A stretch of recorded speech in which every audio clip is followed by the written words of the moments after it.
নমস্কার বন্ধুরা, আমি শ্রাবণী। রোজকার মতো আজও আমি এসে গেছি তোমাদের একটা ছোট গল্প শোনাতে।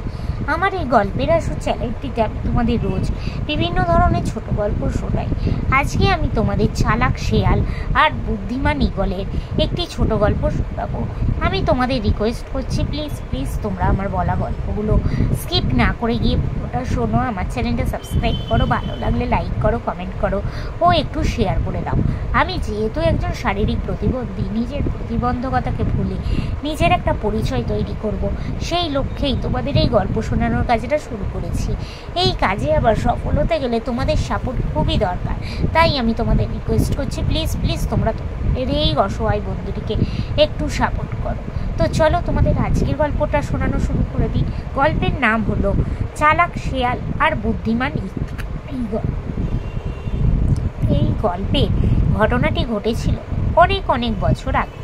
একদিন এক ঈগল আকাশে ডানা মেলে মনের সুখে উঠছিল। হঠাৎ নিচে মাটির দিকে তাকিয়ে তার মনে হলো ওখানে কিছু একটা গোলমাল হচ্ছে। এদিকে হয়েছে কি, এক বেচারা শিয়াল খিদের জ্বালায় যন্ত্রণায় হন্যে হয়ে জঙ্গলের ঝোপের ভেতর খাবার খুঁজছিল। সে দিনটা ছিল ভারী সুন্দর, রোদে চারিদিক ঝকমক করছিল। যাই হোক, কিছু একটা খাবারের খোঁজে শিয়াল ঝোপের আরও ভেতরে গিয়ে ঢুকল। বাতাসে গন্ধ শুকে সে যখন চারপাশে খাবার খোঁজাখুঁজি করছিল, তখন বেখেয়ালে হঠাৎ কোনো শিকারী পেতে রাখা ফাঁদে শিয়ালটা আটকা পড়ল। বিপদে পড়ে শিয়াল একটুও ভয় পেল না। সে বরং ফাঁদ থেকে নিজেকে ছাড়ানোর জন্য নানা কসরত শুরু করে দিল। কিন্তু অনেক টানা হ্যাচড়া করেও বেচারি কিছুতেই নিজেকে মুক্ত করতে পারল না, কারণ ফাঁদটা ছিল বেশ মজবুতভাবে তৈরি। অনেক চেষ্টা করেও যখন কোনো ফল পেল না, তখন শিয়াল তাকে সাহায্যের জন্য বাঁচাও বাঁচাও বলে চিৎকার করতে শুরু করলো। কে কোথায় আছো, দয়া করে আমাকে এই ফাঁদ থেকে মুক্ত করো বলে চেঁচাতে শুরু করলো। এদিকে তখন এক বাঘ হেলে দুলে জঙ্গলের পাশ দিয়ে যাচ্ছিল। সে আবার ভাবলো, কে আবার ফাঁদে পড়লো রে বাবা। কৌতূহল হয়ে সে কাছে গিয়ে বাঘটা যখন দেখলো এক শিয়াল ফাঁদে আটকা পড়েছে, বাঘ তখন সেখানে দাঁড়িয়ে না থেকে সটকে পড়ার মতলব পাঠালো। দয়া করে এই ফাঁদ থেকে আমাকে বের হতে সাহায্য করো বলে শিয়ালটা তখনও চেঁচিয়ে যাচ্ছে, কিন্তু বাঘটা যেন কানে কিছু শুনতেই পেল না। তোমরা তো জানো যে শিয়াল সবসময় অতিরিক্ত চালাকি করে অন্যদের ঠকায় বলে মনের বেশিরভাগ জানোয়ারই তাকে পছন্দ করে না। তাছাড়া পাজি শিয়াল সুযোগ পেলে বনের পশুদের খাবার চুরি করে খেয়ে ফেলত, অন্যদের নিয়ে ঠাট্টা তামাশা করতো। বাঘের সাথেও অনেকবার এই চালাকি সে করেছে। কাজেই তাকে সাহায্য না করে বাঘ সটকা বেটা তো কী করবে। এভাবে একে একে অনেকেই ফাঁদে আটকা পড়ে ফাঁদে আটকা পড়া শিয়ালকে দেখতে এলো, কিন্তু কেউই তাকে ফাঁদ থেকে মুক্ত করতে এগিয়ে এলো না। সবাই দেখে টেকে এড়িয়ে চলে গেল। শিয়াল কাতরভাবে মিনতি করতে লাগলো, ভবিষ্যতে শিয়াল কারোর সাথেই আগের মতো ব্যবহার করবে না, আজকের পর থেকে একদম লক্ষ্মী হয়ে যাবে, আর কারোর খাবার চুরি করে খাবে না ইত্যাদি বলার পরও কেউ এসে তাকে ফাঁদ থেকে বের করার সাহায্য করলো না। কাঠবেড়ালি এলো সবার শেষে। কাঠবেড়ালিকে দেখে কাতর গলায় শিয়াল বলল, কাঠবেড়ালি ভাইয়া, দয়া করে আমাকে এখান থেকে উদ্ধার করো। আজ সারাদিন আমি এখানে আটকা পড়ে আছি।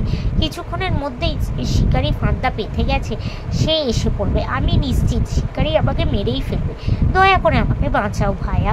কাঠবেড়ালি মত দিয়ে শিয়ালের সব কথা শুনে টুনে বলল, আচ্ছা বেশ, আমি তোমাকে বের হতে সাহায্য করব, কিন্তু মুক্তি পেয়েই তো তুমি আমার ঘাড় মটকাবে। শিয়াল মাথা ঝাঁকিয়ে কাঠবেড়ালির কথায় প্রতিবাদ করে বলল, না না, একদমই ওসব কিচ্ছু করবো না প্রিয় কাঠবেড়ালি ভাইয়া, আমাকে বিশ্বাস করো। আমি প্রতিজ্ঞা করছি এরকম ভদ্রলোকের মতো ব্যবহার করব, তোমার ধারে কাছেও যাব না, এমনকি তোমার মাথার একটা চুলও ছোবো না। তুমি যদি আমাকে এখান থেকে মুক্ত করে দাও তাহলে নাক বরাবর সোজা হেঁটে বাড়ি চলে যাব, প্রতিজ্ঞা করছি। তিন সত্যি। কাঠবেড়ালিটা তো ছিল ভীষণ দয়ালু। শিয়ালের বেগতিক অবস্থা দেখে তার খুব মায়া হলো। ফাঁদ থেকে শিয়ালকে বের হতে সাহায্য করবে বলে কাঠবেড়ালি রাজি হয়ে গেল। কাঠবেড়ালির ফাঁদটা সরিয়ে একটা গাছের ডাল ছুঁড়ে দিল, যাতে শিয়াল ফাঁদটা ঠেলে বাইরে বেরিয়ে আসতে পারে। বুদ্ধিমতো কাজ হলো। ফাঁদ থেকে শিয়ালটা বেরিয়ে এলো। বাইরে বেরোনোর পরই খিদেতে শিয়ালের নাড়ি ভুড়ি সব খাবো খাবো করতে শুরু করলো। সারাটা দিন না খেয়ে সে ফাঁদে আটকে ছিল। খিদের আর দোষ নেই। মুক্তি পেশ হয়ে সোজা বাড়ির পথে হাঁটা দেবে এই প্রতিজ্ঞা ভুলে গিয়ে দয়ালু কাঠবেড়ালিটাকে খাবে বলে খপ করে ধরল। ওই যে আকাশে ঈগলটার কথা বলছিলাম, মনে আছে তো? হ্যাঁ, সেই ঈগলটা। ঠিক তখনই জঙ্গলের ওপর দিয়ে চক্কর দিতে দিতে নিচের দিকে তাকিয়ে দেখতে পেল শিয়াল কাঠবেড়ালিকে আক্রমণ করছে। শিয়ালকে শিক্ষা দিতে ঈগল তড়িঘড়ি নিচে নেমে এসে শিয়ালের পিঠের উপর বসল। তার ধারালো থাবা দিয়ে শিয়ালের আক্রমণের ব্যথায় চেঁচাতে থাকা কাঠবেড়ালিটাকে উদ্ধার করলো। শিয়াল আর কাঠবেড়ালি দুজনকে আলাদা করার পর কাহিনীটা কি জানতে চাইল। কাঠবেড়ালি তখন সবটা খুলে বলল ঈগলকে। ফাঁদে পড়ে শিয়াল সাহায্যের জন্য কাতরটি বিনতি করায় কাঠবেড়ালিটাকে ফাঁদ থেকে বের হতে সাহায্য করে। তবে সত্য ছিল শিয়াল কাঠবেড়ালিকে কিচ্ছু করবে না। শিয়ালও প্রতিজ্ঞা করেছিল সে কিছু করবে না, কিন্তু মুক্ত হবার পর শিয়ালের কাণ্ডকীর্তি দেখে তো ঈগল নিজেই দেখে। শিয়াল ব্যাপারটা বুঝে নিয়ে, বুদ্ধিমান ঈগল ব্যাপারটা বুঝে নিয়ে কায়দা করে বলল, ঘটনাটা যা ঘটেছে খুব ভালো, আর যদি সেটা তোমরা আমাকে দেখাও আমার পক্ষে তাহলে বুঝতে সুবিধা হবে। তো শিয়াল মশাই, আপনি ফাঁদের নিচে যেভাবে আটকা ছিলেন সেই অবস্থায় ফিরে যান, পুরো ব্যাপারটা আবার শুরু হোক। চালাক শিয়াল সেটা বুঝতে পারলো ঈগলের কথা মতো কাজ না করে তার আর কোনো উপায় নেই। কাজেই তড়িঘড়ি সে ফাঁদের কাছে ফিরে গেল। ঈগল তখন বেশ ভালো করে শিয়ালকে ফাঁদে আটকে দিল। পরীক্ষা করে নিতেও ভুলল না যে ফাঁদের বাঁধন মজবুত হয়েছে কিনা। তারপর শিয়ালকে বলল, শিয়াল মশাই, অতি চালাকির শাস্তি হিসাবে তুমি এখানেই বন্দি থাকো আর মৃত্যুর জন্য অপেক্ষা করো। আমার মতে তুমি এমন ব্যবহারেরই যোগ্য। সামান্য একটা প্রতিজ্ঞাও যে রাখতে পারে না বনের পশু কোনো প্রাণী, তাকে দয়া করতে পারে না। এরপর ঈগল কাঠবেড়ালিকে তার বাড়িতে পরিবারে ফিরে যাবার কাছে পরামর্শ দিল এবং শিয়ালকে তার ভাগ্যের ওপর ছেড়ে দিয়ে ঈগল নিজেও আবার আকাশে উড়িয়ে গেল। তো নমস্কার বন্ধুরা, আজকের এই ছোটো গল্পটা এখানে শেষ হলো। তোমাদের যদি ভালো লাগে প্লিজ একটা লাইক করো, আবার চ্যানেলটা সাবস্ক্রাইব করো ও শেয়ার করো। আজকের মতো আমি চললাম, আবার আমি কাল চেষ্টা করবো তোমাদের এরকমই কোনো একটা ছোটো গল্প শোনাতে। আজকের মতো টাটা।